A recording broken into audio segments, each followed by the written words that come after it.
Yang pertama dan yang paling utama, marilah kita panjatkan puji syukur kehadirat Allah Subhanahu wa taala yang mana telah memberikan banyak limpahan rahmat-Nya sehingga kita semua dapat berkumpul di sini dalam keadaan sehat walafiat. Untuk selanjutnya, Bapak Ibu semuanya, perkenalkan saya Dona Mustikawati. Di sini saya sebagai moderator.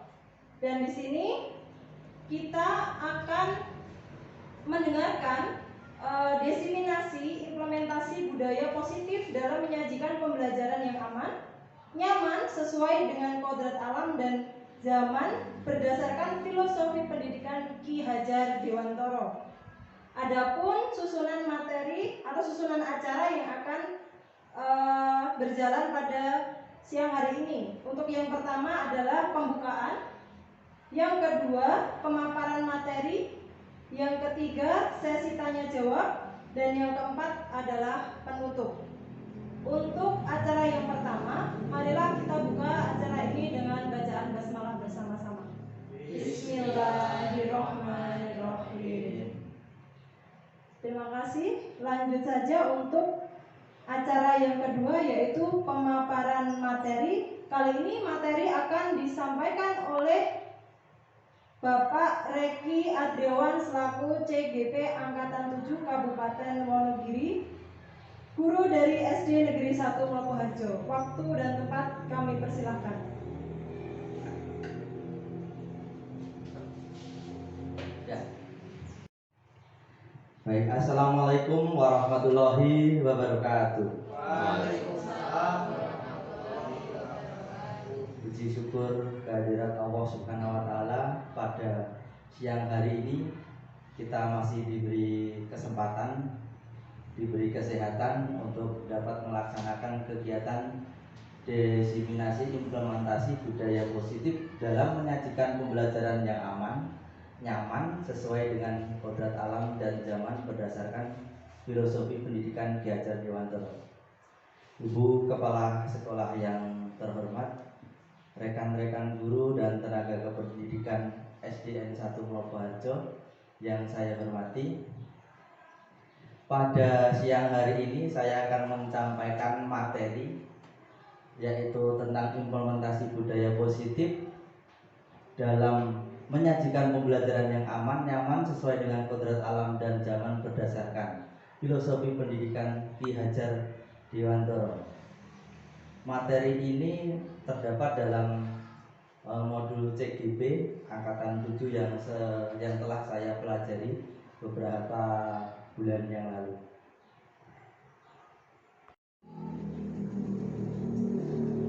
Topik dalam eksplorasi konsep yang akan kita pelajari pada modul ini adalah satu, disiplin positif dan nilai-nilai kebajikan universal.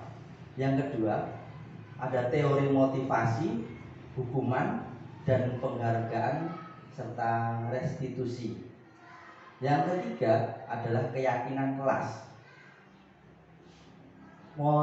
Materi yang keempat adalah kebutuhan dasar manusia dan dunia berkualitas. Yang kelima, restitusi, ada 5 posisi kontrol yang harus dilakukan oleh guru nantinya. Yang keenam adalah restitusi dan penerapan segitiga restitusi. Baik, nilai-nilai kebajikan universal, ada perubahan paradigma. Kita coba ya, kegiatan kepalan tangan. Ini misalnya ada secari kertas, kita tulis secari kertas apa yang isinya itu sangat bermanfaat untuk kita, yang tidak boleh dibuka oleh orang lain. Walaupun orang lain itu memaksa, mungkin pakai kekerasan atau dihardik atau bahkan dirayu pakai uang atau apapun, itu pada akhirnya nanti tidak bakalan bisa untuk membuka kepalan tangan tersebut. Itulah posisi kontrol. Jadi sejatinya kita hanya bisa mengontrol diri kita sendiri, tidak mungkin kita bisa mengontrol orang lain termasuk anak-anak. Perubahan paradigma teori kontrol atau teori pilihan ilustrasi kontrol yang pertama itu ilusi guru mengontrol murid. Yang kedua ada ilusi bahwa kritik dan membuat orang merasa bersalah dapat menguatkan karakter. Yang ketiga, ilusi bahwa semua penguatan posisi efektif dan bermanfaat. Dan yang keempat adalah ilusi bahwa orang dewasa memiliki hak untuk memaksa.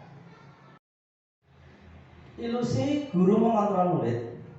Kita tidak dapat memaksa murid untuk berbuat sesuatu jika murid memilih untuk tidak melakukannya. Itu yang pertama. Yang kedua, tampaknya guru sedang mengontrol perilaku murid. Hal itu terjadi karena padahal sebenarnya itu murid itu sedang mengizinkan dirinya dikontrol. Jadi nanti hubungannya itu pasti bersifat sementara. Teori kontrol menyatakan bahwa semua perilaku memiliki tujuan, bahkan terhadap perilaku yang tidak disukai. Ilusi bahwa semua penguatan positif, efektif, dan bermanfaat. Bentuk kontrol dapat berupa penguatan positif atau bujukan. Usaha untuk mempengaruhi murid agar mengulangi suatu perilaku tertentu merupakan usaha untuk mengontrol murid. Kemungkinannya murid akan menyadari dan bahkan menolak bujukan guru. Murid menjadi tergantung pada pendapat sang guru untuk berusaha. Ilusi bahwa kritik dan membuat orang merasa bersalah dapat menguatkan karakter. Itu menggunakan kritik dan rasa bersalah untuk mengontrol murid menuju pada identitas gagal. Mereka belajar untuk merasa buruk tentang diri mereka. Mereka mengembangkan dialog diri yang negatif. Kadangkala sulit bagi guru untuk mengidentifikasi bahwa mereka sedang melakukan perilaku ini, karena seringkali guru cukup menggunakan suara halus untuk menyampaikan pesan negatif. Ilusi bahwa orang dewasa memiliki hak untuk memaksa. Banyak orang dewasa yang percaya bahwa mereka memiliki tanggung jawab untuk membuat murid-murid berbuat hal-hal tertentu.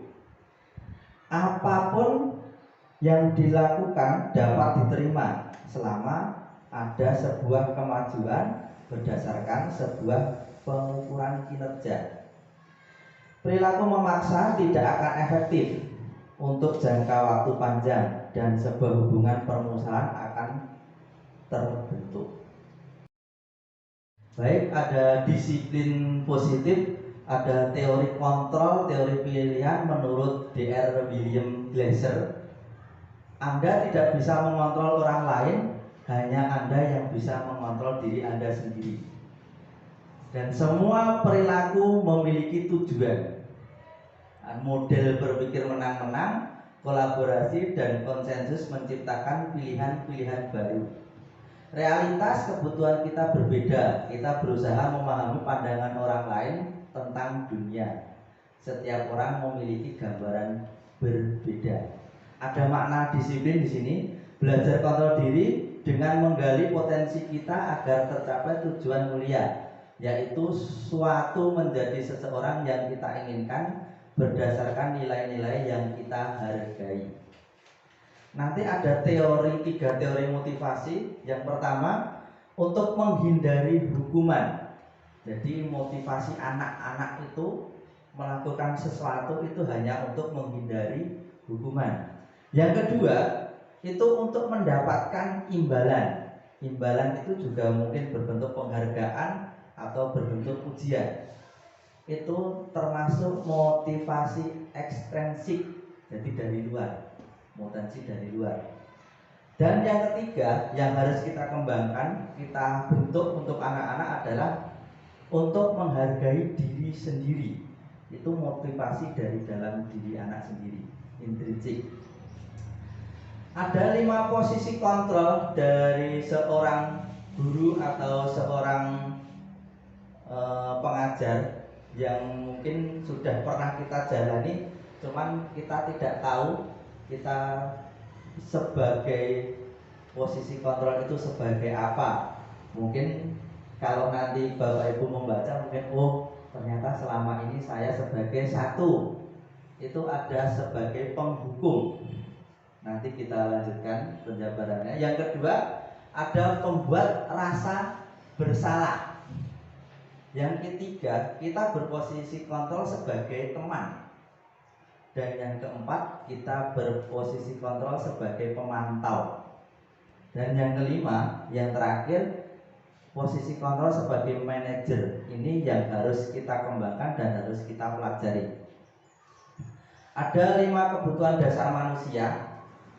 Ini semuanya itu sebenarnya untuk memenuhi kelima dasar kebutuhan ini. Yang dilakukan anak, yang dilakukan manusia itu adalah untuk memenuhi 5 kebutuhan dasar manusia ini. Yang pertama adalah bertahan hidup. Yang kedua adalah penguasaan, kasih sayang dan rasa diterima. Yang keempat adalah kesenangan, dan yang terakhir adalah kebebasan. Kebajikan universal itu seperti apa toh? Itu kebaikan-kebaikan yang kita pahami, yang sudah kita ketahui. Misalnya tuh disiplin, tanggung jawab dan sebagainya, itu kita familiar tentang itu.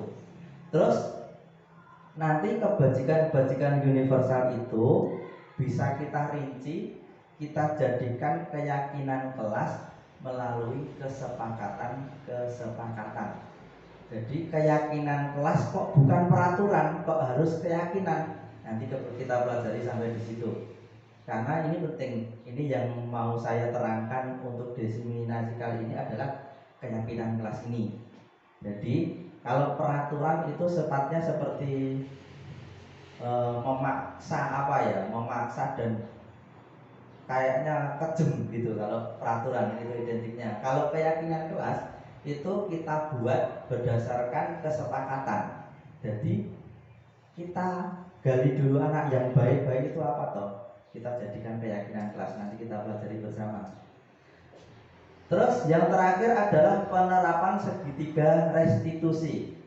Ini untuk menentukan apa itu ya, untuk menentukan seseorang misalnya telah melakukan kesalahan, misalnya datang terlambat, itu seperti apa yang harus kita kerjakan. Nanti kita menggunakan segitiga restitusi ini. Yang pertama adalah menstabilkan identitas, yang kedua adalah validasi kebutuhan, yang ketiga adalah menanyakan keyakinan. Apakah makna disiplin? Berdasarkan bahasa Latin itu disiplina, yang artinya belajar. Makna asal kata ini berkonotasi dengan disiplin diri dari murid-murid Sokrates dan Plato. Disiplin ini membuat orang menggali potensinya menuju sebuah tujuan apa yang dia hargai. Namun dalam budaya kita, makna kata disiplin telah berubah menjadi sesuatu yang dilakukan seseorang pada orang lain untuk mendapatkan kepatuhan. Kecenderungan umum adalah menghubungkan kata disiplin dengan ketidaknyamanan, bukan dengan apa yang kita hargai atau pencapaian suatu tujuan mulia. Nilai-nilai kebajikan universal. Nilai-nilai kebajikan adalah sifat-sifat positif manusia yang merupakan tujuan mulia yang ingin dicapai setiap individu. Nilai-nilai tersebut bersifat universal dan lintas bahasa, suku bangsa, agama maupun latar belakang. Setiap perilaku atau perbuatan memiliki suatu tujuan. Itu menurut Dr. William Glasser pada teori kontrol tahun 1984. Dengan mengaitkan nilai-nilai kebajikan yang diyakini seseorang, maka motivasi intrinsiknya akan terbangun sehingga menggerakkan motivasi dari dalam untuk dapat mencapai tujuan mulia yang diinginkan. Itu menurut Diane Gessen tahun 1998. Nilai-nilai kebajikan yang ingin dicapai oleh setiap anak Indonesia kita kenal dengan profil pelajar Pancasila yang sekarang sudah mulai dikembangkan dan mulai diharuskan untuk kurikulum di Indonesia. Yang pertama adalah beriman, bertakwa kepada Tuhan Yang Maha Esa dan berakhlak mulia. Yang kedua adalah mandiri. Yang ketiga bernalar kritis. Yang keempat berkebinekaan global. Yang kelima bergotong royong. Dan yang terakhir adalah kreatif. Pembelajaran yang kedua itu tentang teori motivasi, hukuman dan penghargaan dan juga restitusi. Teori motivasi perilaku manusia. Yang pertama, untuk menghindari ketidaknyamanan atau hukuman. Apa yang akan terjadi apabila saya tidak melakukannya? Itu masuk kepada motivasi eksternal dari luar. Yang kedua, untuk mendapatkan imbalan dari orang lain atau institusi. Pertanyaannya, apa yang akan saya dapatkan apabila saya melakukannya? Itu dari motivasi eksternal. Dan yang ketiga adalah untuk menghargai diri sendiri. Saya akan menjadi orang yang seperti apa bila saya melakukannya. Motivasi internal itu tujuan disiplin positif. Kita fokus pada itu nanti. Merdeka menurut Ki Hajar Dewantara. Nah ini yang menarik ini. Merdeka itu artinya tidak hanya terlepas dari perintah. Ingat ya, bukan hanya merdeka los, terlepas dari perintah. Akan tetapi juga cakap buat memerintah diri kita sendiri. Itu jadi untuk kemajuan. Jadi bukan merdeka terus bebas 3 buta, bebas los, itu enggak. Itu merdeka itu artinya kita malah bebas untuk memerintah diri kita sendiri untuk melakukan sesuatu hal yang positif. Dihukum oleh penghargaan. Bahwa penghargaan berlaku sama dengan hukuman dalam arti meminta atau membujuk seseorang melakukan sesuatu untuk memenuhi suatu tujuan tertentu dari orang yang meminta atau membujuk. Dorongannya eksternal dan akan ada faktor ketergantungan. Beberapa dampak dari pemberian penghargaan menurut Alficon tahun 1993. Yang pertama adalah pengaruh jangka pendek dan jangka panjang. Yang kedua adalah penghargaan menghukum. Yang ketiga adalah penghargaan mengurangi ketepatan. Yang keempat, penghargaan tidak efektif. Yang kelima, penghargaan merusak hubungan. Yang ketujuh, penghargaan menurunkan kualitas. 8, penghargaan mematikan kreativitas. Dan yang terakhir, penghargaan mengurangi motivasi intrinsik. Untuk program kebajikan atau apresiasi, dalam memberikan apresiasi atau pengakuan perlu diingat beberapa hal. Yang pertama, beri pengakuan secara khusus. Yang kedua, beri pengakuan secara pribadi. Yang ketiga, beri pengakuan kepada semua murid. Jadi bergantian satu-satu. Yang keempat, beri pengakuan secara konsisten. Yang terakhir, fokuslah pada proses. Pengakuan atau apresiasi kebajikan. Misalnya pada situasi kita melihat seorang menolong murid baru di kelas kita. Kita bisa melakukan pembuka dengan, kemarin saya perhatikan, misalnya begitu. Ada nilai kebajikan ya, rasa empatimu besar sekali, misalnya begitu. Terus misalnya pada situasi pada saat kamu membantu teman-temanmu di tugas kelompok, saya menghargai kepedulianmu. Tuh. Terus misalnya pada situasi pada saat kamu memungut kertas-kertas yang berserakan di lantai, terima kasih untuk rasa tanggung jawabmu dan seterusnya. Itu yang penting kita kasih pengakuan atau apresiasi kebajikan. tindakan guru.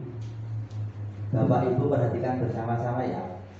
Mencatat 100 kali di dalam buku kalimat, saya tidak akan terlambat lagi karena terlambat sekolah. Itu menurut Bapak Ibu guru, menurut Bapak Ibu guru itu termasuk hukuman atau konsekuensi? Termasuk hukuman, betul sekali. Itu termasuk hukuman. Jadi tidak ada korelasinya ya. Mencatat saya tidak akan terlambat itu dengan terlambatan dia tidak akan ngaruh gitu. Yang kedua, lari mengelilingi lapangan basket 2 kali karena terlambat hadir di sekolah. Hukuman atau konsekuensi? Hukuman. Ya, betul sekali. Kecuali misalnya begini, pada saat pelajaran poli misalnya begitu, terus terlambat suruh push up 10 kali, itu mungkin masih masuk akal konsekuensi itu termasuk hukuman. Yang ketiga, murid diminta untuk push up 15 kali karena tidak menggunakan masker di sekolah.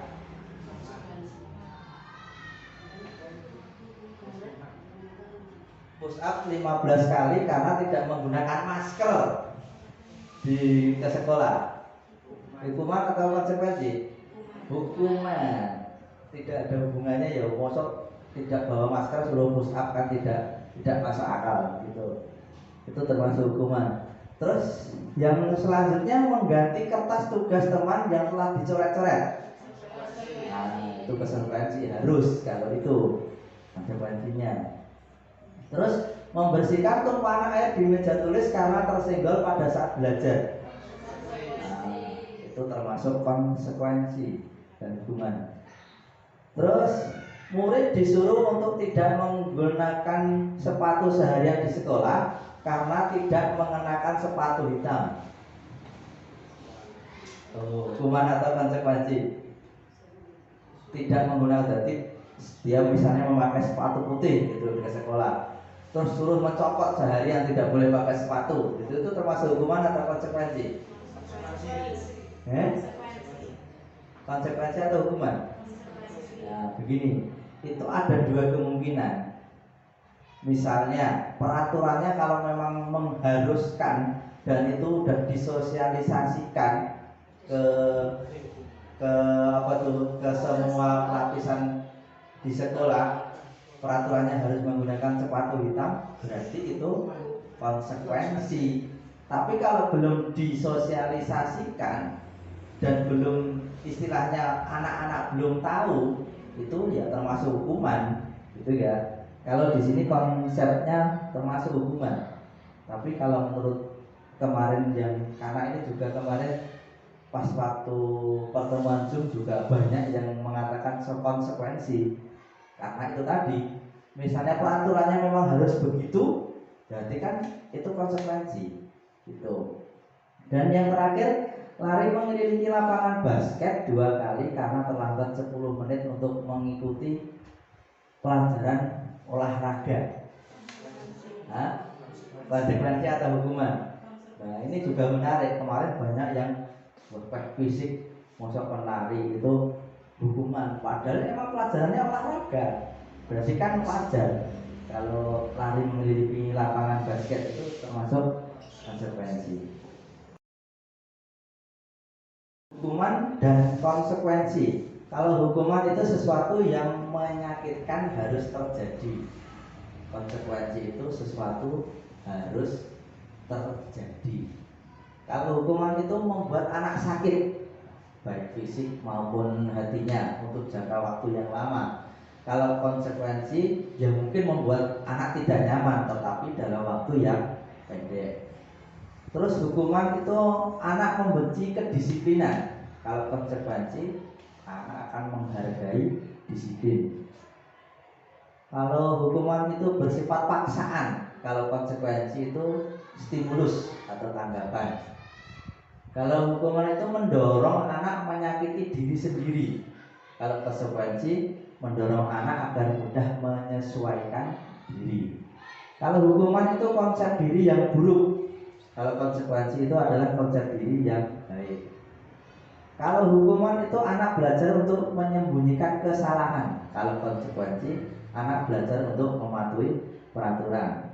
Kalau hukuman itu marah, rasa bersalah, dipermalukan, merasa tak dihargai, berkonsekuensi kehilangan hak, dibuat tidak nyaman, diasingkan untuk sementara. Ingat ya, untuk sementara. Bentar, Pak. Kalau hukuman konsekuensi itu sebenarnya memang harus ya, harus ada konsekuensinya. Misalnya anak melakukan kesalahan itu harus ada konsekuensinya. Jadi pembiaran itu juga tidak dibenarkan dalam pembelajaran.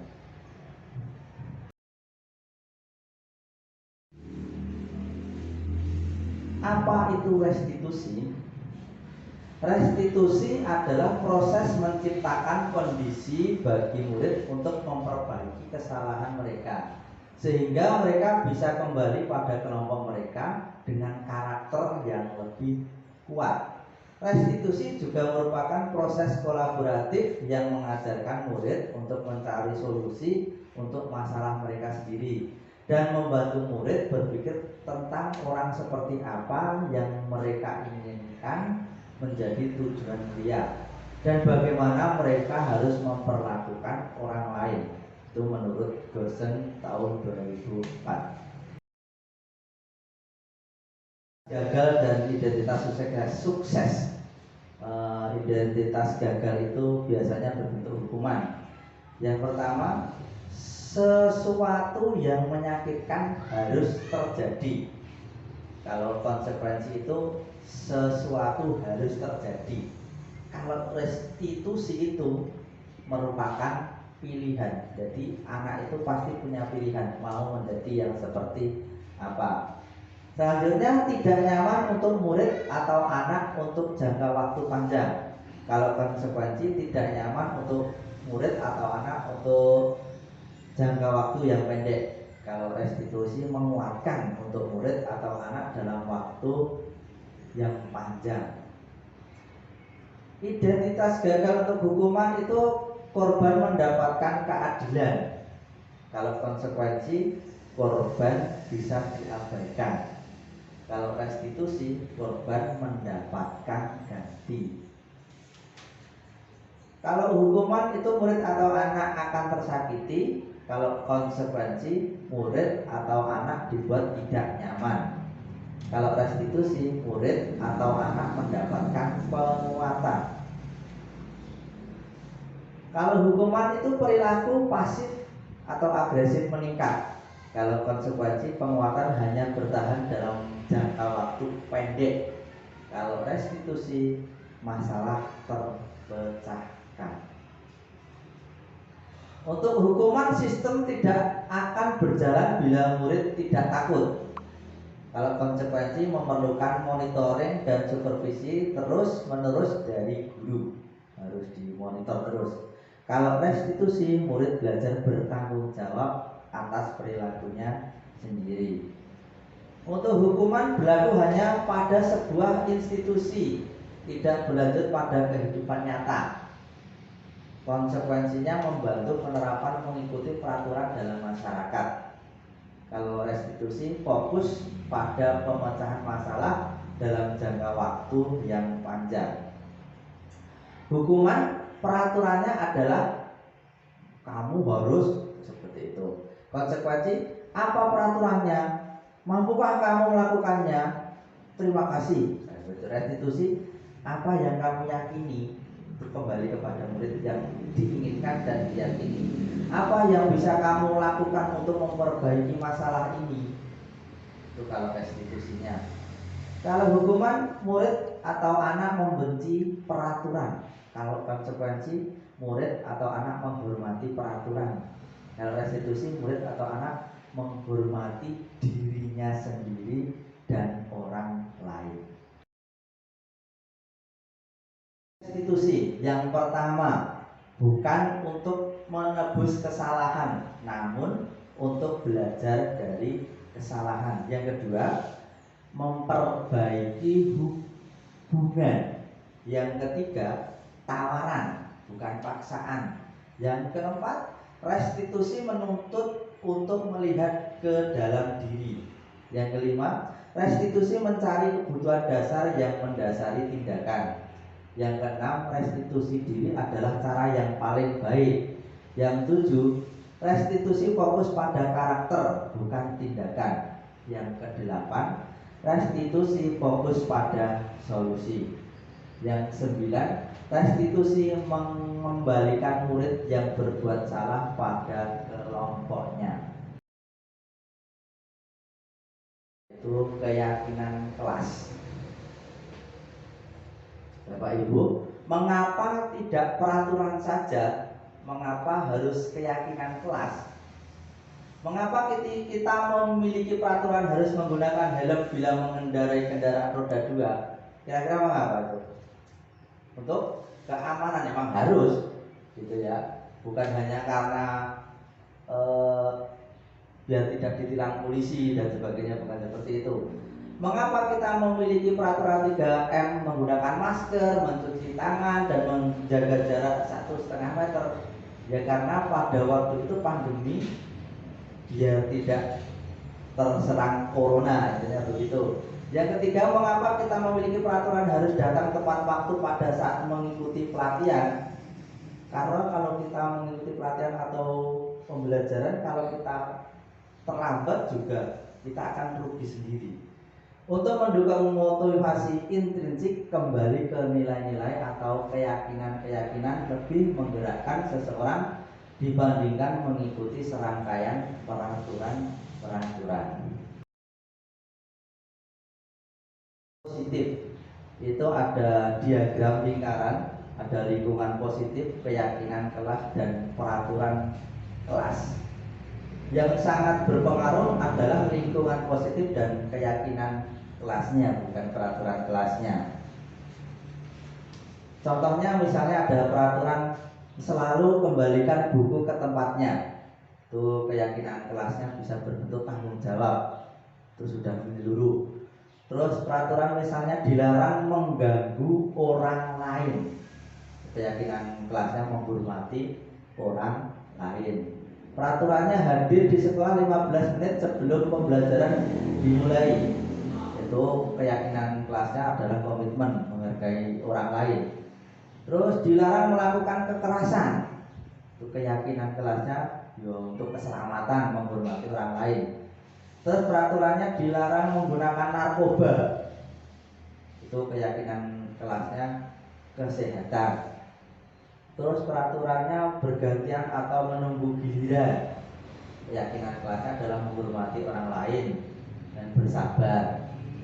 Peraturannya gunakan masker. Keyakinan kelasnya adalah keselamatan dan kesehatan. Peraturannya jangan berlari di kelas atau koridor. Keyakinan kelasnya keselamatan atau keamanan. Penyusunan keyakinan kelas yang saya lakukan bersama anak-anak, saya lempar dulu pertanyaan kepada anak-anak, siapa yang mau mengusulkan sesuatu menurut keyakinannya sendiri-sendiri. Terus anak yang yang usul atau mengacungkan jarinya, saya suruh menulis sendiri di papan tulis. Bentuk-bentuk kesepakatan kelas yang telah kita sepakati adalah seperti itu. Kita sampai ke pembelajaran 4, yaitu kebutuhan dasar manusia dan dunia berkualitas. Itu kebutuhan dasar manusia. Kebutuhan dasar manusia itu yang utama adalah bertahan hidup. Semua yang dilakukan manusia pasti tujuannya adalah untuk bertahan hidup. Yang kedua adalah kasih sayang dan rasa diterima. Yang ketiga adalah penguasaan.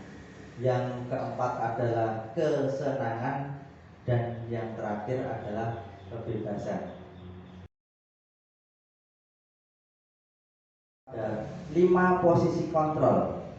Itu nanti ada motivasi menghindari hukuman, mengharapkan imbalan atau ketergantungan pada orang lain, dan menghargai diri sendiri. Itu nanti ada yang identitas gagal, itu karena kontrol dari luar itu pasti gagal. Identitas berhasil itu juga dari kontrol dari luar, tetapi biasanya sementara karena ketergantungan. Dan yang harus kita tuju adalah identitas berhasil sukses dari kontrol diri ini, menghargai diri sendiri. Misalnya begini, guru berbuat itu kalau 5 posisi kontrol itu kan ada penghukum, pembuat rasa bersalah, teman, pemantau, dan manajer. Guru berbuat misalnya sebagai penghukum, menghardik, menunjuk-nunjuk, menyakiti atau menyindir, itu penghukum. Pembuat rasa bersalah itu biasanya dengan berceramah dan mengatakan seharusnya ibu itu kecewa, misalnya seperti itu, biasanya pembuat rasa bersalah. Posisi kontrol sebagai teman itu biasanya membuatkan alasan-alasan untuk muridnya. Itu nanti ada di bawahnya, itu nanti ada. Sebagai pemantau itu menghitung dan mengukur. Kalau manajer itu mengajukan pertanyaan itu yang harus kita lakukan nanti. Misalnya guru berkata, kalau kamu tidak melakukannya, awas ya, rasakan. Itu sebagai penghukum nanti. Itu harus kita hindari karena pasti gagal itu nanti. Itu berbentuk hukuman. Terus membuat rasa bersalah. Kamu seharusnya, kamu sudah tahu ibu lelah sekali, mengatakannya itu stres dan seterusnya, misalnya itu membuat rasa bersalah. Kalau sebagai teman contohnya, ayolah lakukan demi ibu, masa kamu tidak mau, seperti itu. Seperti kita ngobrol sama teman itu juga sebenarnya bisa, cuma kurang pas. Sebagai pemantau itu cuma mengingatkan peraturannya aja. Itu. Kalau sebagai manajer, kembali apa yang kita yakini, apa yang bisa kau kerjakan untuk memperbaiki masalahmu ini, misalnya begitu. Itu sebagai manajer. Hasilnya, kalau penghukum memberontak pasti, menyalahkan orang lain, dan biasanya anak akan berbohong. Pembuat rasa bersalah itu anak akan menyembunyikan, menyangkal, dan bahkan berbohong. Kalau sebagai teman, kalau kita terlalu dekat, kita berposisi sebagai teman, itu anak akan ketergantungan. Itu efeknya yang tidak baik itu. Kalau sebagai pemantau, menyesuaikan diri bila diawasi. Jadi kalau di luar tidak ada gurunya, ya kembali lagi itu. Kalau sebagai manajer itu menguatkan pribadinya, jadi pribadinya sendiri-sendiri yang dikuatkan. Terus kaitan dengan dunia berkualitas. Kalau penghukum, murid meletakkan guru di luar dunia berkualitas. Kalau membuat rasa bersalah, murid meletakkan guru di dalam dunia berkualitas, masih di dalam. Kalau sebagai teman, murid meletakkan guru sebagai orang yang sangat penting di dunia berkualitas, sangat penting. Jadi kalau seperti ada dunia bingung. Kalau pemantau, murid meletakkan guru peraturan dan hukum di dunia berkualitas. Jadi fokus pada aturan, hukumnya, peraturannya. Terus sebagai manajer, murid meletakkan dirinya sebagai individu yang positif dalam dunia berkualitas. Ya, jadi kalau sebagai manajer itu dia itu fokus pada dirinya sendiri. Aku itu mau jadi seperti apa? Aku itu mau seperti apa? Itu kalau dari diri sendiri. Terus murid berkata dalam hukum, biarkan saja, nanti juga marah-marah lagi. Jadi soalnya harus diseneni neh, terus kemudian kulino dimarahi, seorang gubris gitu. Kalau membuat rasa bersalah, ya cuman memaaf saja. Kalau sebagai teman, saya pikir bapak atau ibu teman saya, ternyata gitu akan gundul sendiri nanti. Terus sebagai pemantau, berapa banyak bintang yang saya harus peroleh, berapa halaman yang harus saya tulis, itu kalau pemantau. Kalau manajer, bagaimana caranya saya bisa memperbaiki keadaan, itu anak akan berpikir seperti itu arahnya nanti ke sana. Itu bagaimana caranya supaya dia itu bisa memperbaiki keadaannya menurut dia sendiri gitu. Terus dampak pada murid, kalau penghukum itu pasti akan terus mengulangi kesalahannya. Membuat rasa bersalah itu merasa rendah diri. Kalau sebagai teman itu lemah, anak juga akan kelihatan memble ya, terlalu dekat, tidak mandiri dan tergantung. Kalau pemantau itu menitik beratkan pada sanksi atau hadiah untuk dirinya sendiri. Jadi kalau saya bersalah mendapatkan sanksi, kalau saya berbuat ini saya harus mendapatkan hadiah atau imbalan. Anak pasti akan berpikir begitu. Kalau sebagai manajer, mengevaluasi diri bagaimana cara memperbaiki diri sendiri. Jadi dari 5 posisi kontrol ini, Bapak Ibu guru saya, kita harus berusaha untuk menjadi manajer.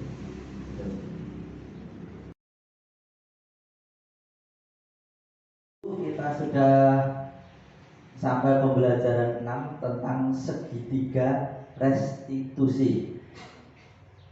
Seperti apa toh segitiga restitusi itu?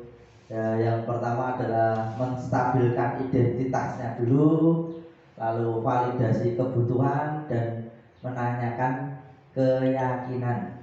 Itu menstabilkan identitas itu misalnya kita bilang setiap orang pasti pernah melakukan kesalahan. Kamu itu bukan satu-satunya yang pernah melakukan ini, misalnya begitu. Validasi kebutuhan itu contohnya misalnya kamu tentu punya alasan mengapa melakukan itu biasanya. Terus adakah cara yang lebih efektif untuk mendapatkan apa yang kamu butuhkan? Karena kembali lagi ya, seseorang itu melakukan sesuatu pasti punya tujuan, dan tujuannya itu biasanya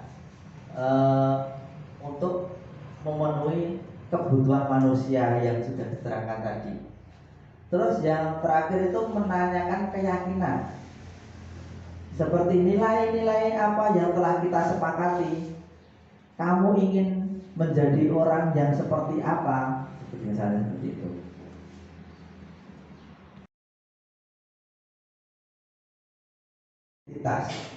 Untuk membuat anak yang merasa gagal karena berbuat salah menjadi positif terhadap dirinya. Itu guru berkata, berbuat salah itu hal yang manusiawi. Contohnya seperti itu. Tidak ada manusia yang sempurna.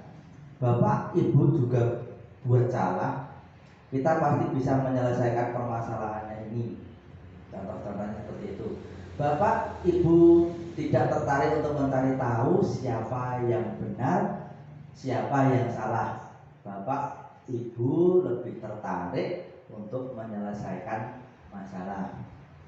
Kalau kamu menyalahkan diri sendiri terus, apakah kamu bersiap baik pada dirimu sendiri? Ini adalah contoh-contoh yang diungkapkan oleh guru saat menstabilkan identitas.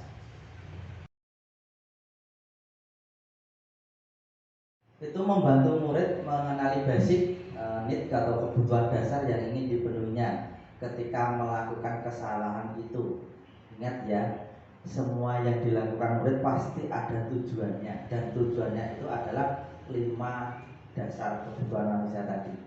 Pada dasarnya setiap tindakan manusia tujuannya adalah memenuhi kebutuhan dasar. Apakah itu penguasaan, kebebasan, kasih sayang dan rasa diterima, kesenangan ataupun bertahan hidup.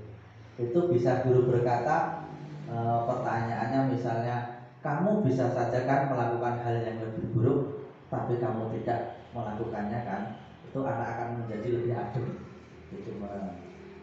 Kamu pasti punya alasan mengapa melakukannya. Apa yang penting bagi kamu? Kamu boleh tetap berusaha menjaga sikap itu, tapi tambahkan sikap yang lain, yang baru. Maukah kamu belajar cara lain untuk mendapatkan yang kamu butuhkan tanpa harus memukul? Nah, begitu.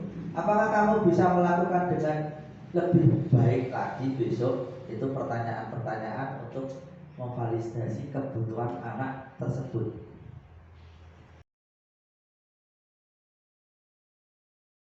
Melihat kesalahannya dihubungkan dengan nama sosial dan nilai-nilai yang mendasari manusia berinteraksi dengan orang lain. Jadi dikaitkan dengan keyakinan lagi.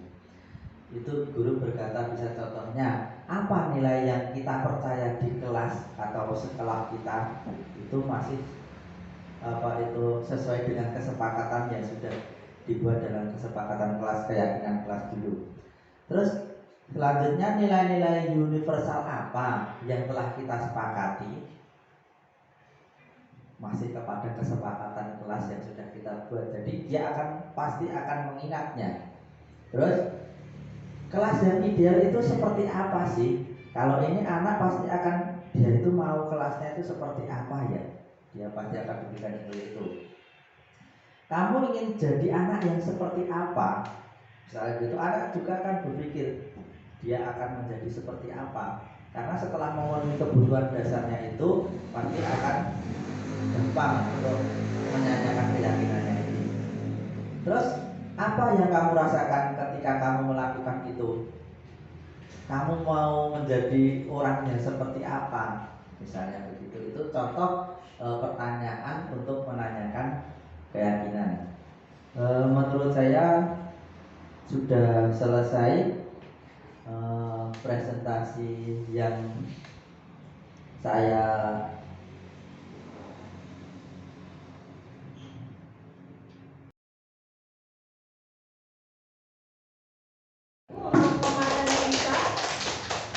Untuk sesi selanjutnya yaitu sesi tanya jawab. Kali ini akan saya buka 2 termin, dan termin yang pertama silakan, mungkin ada yang mau bertanya. Ada Bu? Ya, baik, silakan Ibu.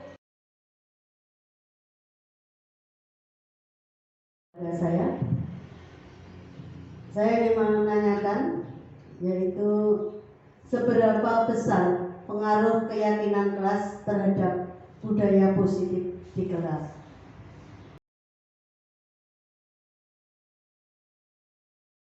Langsung dijawab oleh pemateri. Waktu dan tempat kami persilahkan. baik, mohon maaf saya berdiri ya. Untuk menjawabkan pertanyaan dari Ibu, seberapa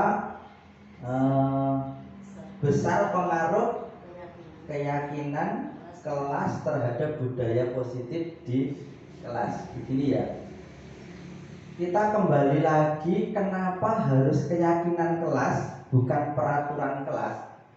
Itu yang harus digarisbawahi. Kenapa harus keyakinan kelas bukan peraturan kelas? Karena keyakinan kelas itu dibuat berdasarkan kesepakatan kelas.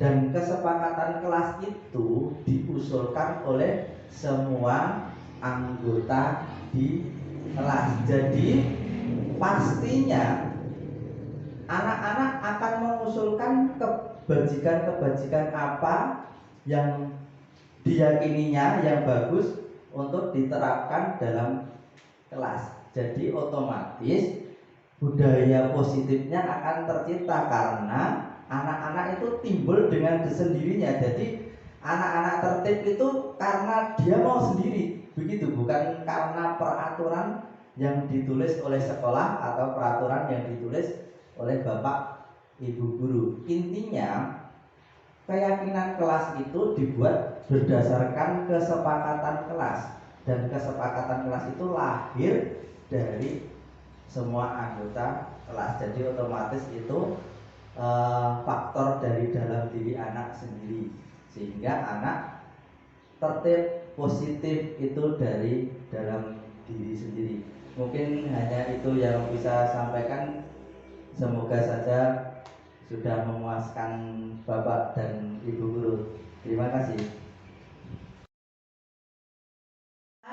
Masuk kepada acara yang berikutnya, yaitu acara penutup. Namun sebelum kita tutup, saya akan membacakan kesimpulan dari diseminasi ini. Kesimpulannya adalah, dari teori kontrol disiplin positif, kita tidak bisa mengontrol orang lain. Kita hanya bisa mengontrol diri kita sendiri. Semua perilaku mempunyai tujuan. Dari ketiga teori motivasi yang telah dijelaskan tadi, kita harus mengarahkan siswa untuk dapat menghargai diri sendiri. Karena itu merupakan motivasi intrinsik dari dalam tanpa paksaan. Itulah alasan pentingnya dibuat keyakinan kelas berdasarkan kesepakatan-kesepakatan yang telah dibicarakan bersama. Dari 5 posisi kontrol, yaitu penghukum, pembuat rasa bersalah, teman, pemantau, dan manajer, kita harus berusaha untuk dapat menjadi manajer, sehingga anak akan dapat mengevaluasi dirinya dan memperbaiki diri dengan senang hati. Merdeka menurut Ki Hajar Dewantoro bukan hanya terlepas dari perintah, akan tetapi juga cakap dalam memerintah diri sendiri. Semua tindakan manusia tidak terlepas dari kebutuhan dasar manusia itu sendiri, yaitu bertahan hidup, kasih sayang dan rasa diterima, penguasaan, kesenangan dan kebebasan. Terima kasih untuk Bapak Ibu semuanya dan terima kasih untuk pemateri. Marilah kita tutup desiminasi ini dengan bacaan hamdalah bersama-sama. Alhamdulillahirabbil alamin. Dari saya cukup sekian. Wassalamualaikum warahmatullahi wabarakatuh.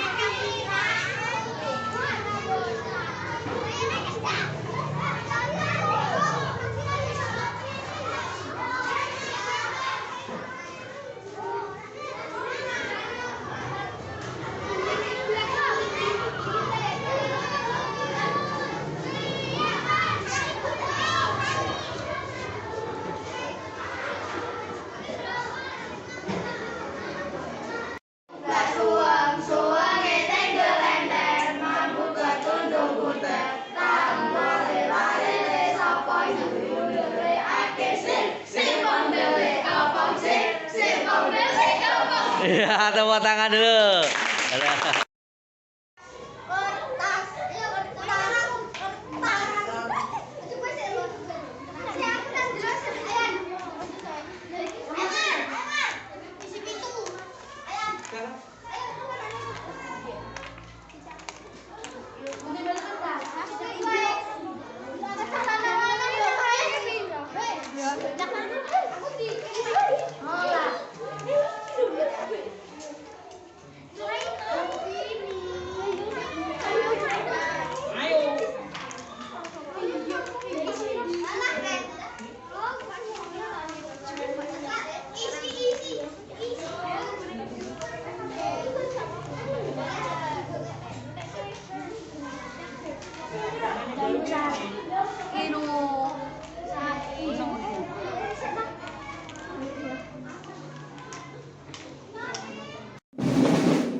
manusia yang sempurna. Pak Guru hanya ingin mencari solusi dari permasalahan ini. Mengapa semalam kamu tidak mengerjakan PR? Maaf Pak, semalam saya keasikan main game dan lupa mengerjakan PR. Wah, pasti gamenya sangat seru ya. Seru sekali Pak, cita-cita saya nanti mau jadi gamer yang handal. Saya ngerti, saya juga paham mengejar cita-cita itu sangat penting. Tetapi tindakan itu apakah sudah sesuai dengan keyakinan kelas yang telah kita sepakati?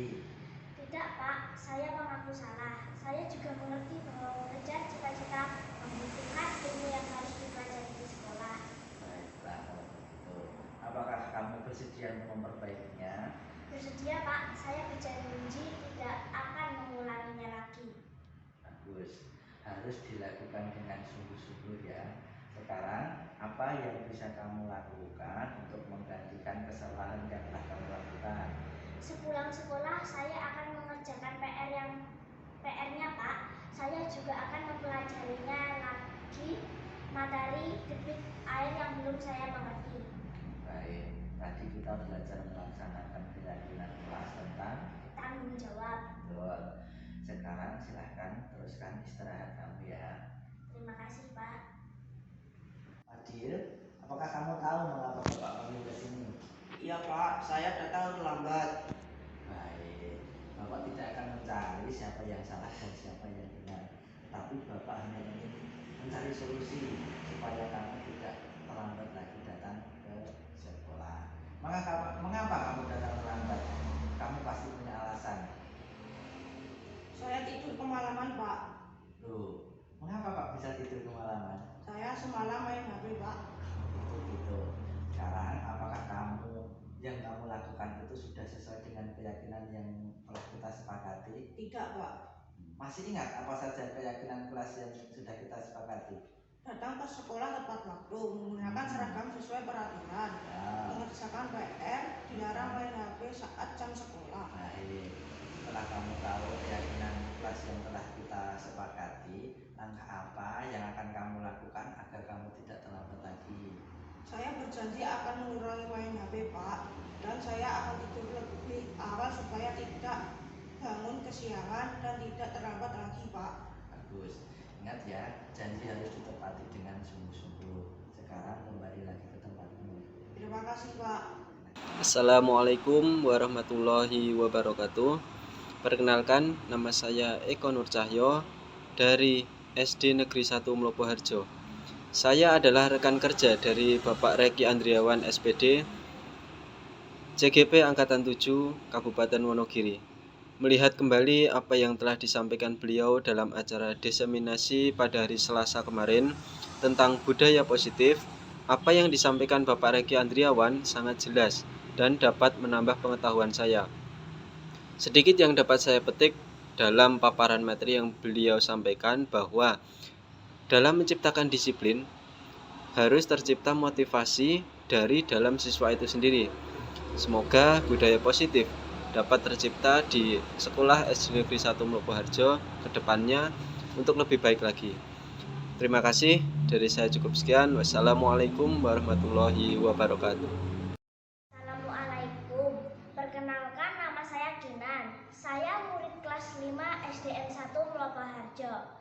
Saya senang sekali tidak dihukum karena tidak mengerjakan PR oleh Pak Guru. Saya juga menyadari tindakan saya itu salah dan saya tidak akan mengulanginya lagi. Terima kasih Pak Reki. Perkenalkan, nama saya Fadil. Saya murid kelas 5 SDN 1 Mlopoharjo. Hari ini saya terlambat ke sekolah, tetapi setelah dinasihati oleh Pak Guru, saya tidak akan mengulanginya lagi. Terima kasih Pak Reki.